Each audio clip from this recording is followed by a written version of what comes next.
Hello नमस्कार मित्रों, स्वागत सभी का। आप सभी के मन में एक अजीब तरह का प्रश्न होता है कि सर मेरी 12th अब हो चुकी है तो मुझे आगे एग्ज़ाम की तैयारी करनी है। किसी का लक्ष्य डिफेंस का है, किसी का नर्सिंग का, किसी का नीट का, किसी का जेई का है।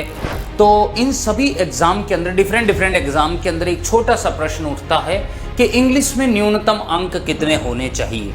तो मैं आपका ये आज डाउट बिल्कुल क्लियर कर देता हूँ कि इंग्लिश में 12th बोर्ड परिणाम आने के बाद जो अंग्रेजी विषय में कितने अंक आने चाहिए वो मैं आपको बताना चाहूँगा।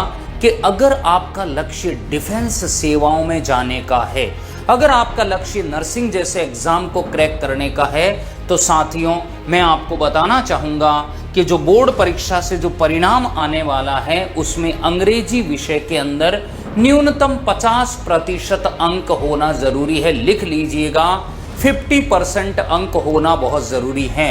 हालांकि उम्मीद नहीं पूरा विश्वास है कि आपके अंक बहुत शानदार आएंगे, पर फिर भी अगर ऐसा कोई विद्यार्थी, आपका फ्रेंड कोई ऐसा है जिसके ये जानकारी का अभाव हो और उसको ये मालूम ना हो कि भाई इंग्लिश में कितने % अंक मिनिमम होने चाहिए, उसके आधार पर आप ये सभी फॉर्म फिलअप कर सकते हैं। तो मिनिमम 50% अंक तो होने ही चाहिए।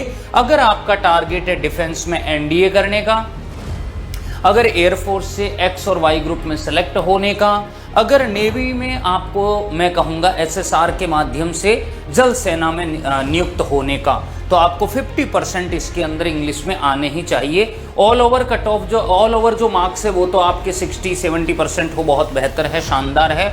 और अगर आपका लक्ष्य है कि हम नर्सिंग करें तो बिल्कुल आपको बीएससी नर्सिंग, पैरामेडिकल, एम्स से बीएससी नर्सिंग करना है, एएनएम जीएनएम अगर करना है, तो इन सब के लिए आपको मिनिमम से मिनिमम इंग्लिश में 50% अंक होना बहुत ज़रूरी है। तो प्यारे मित्रों, ये जानकारी आपको बहुत अच्छी लगी होगी। इतने सारे स्कोप आपके सामने पड़े हैं, इतने सारे सफलता के द्वार आपके सामने पड़े हैं। आप कोई भी लक्ष्य अपना निर्धारित करके उस एग्ज़ाम की तैयारी कर सकते हैं। इसके साथ ही आपके कोई भी छोटे भाई बहन, कोई भी मित्र अगर है, तो उन सबको उत्कर्ष ऑनलाइन ट्यूशन के ऐप के सभी कोर्सेज पर मिल रहा है 40% तक का डिस्काउंट, और साथ में मिल रहा है नीट और जेई का फ्री रिकॉर्डेड कोर्स।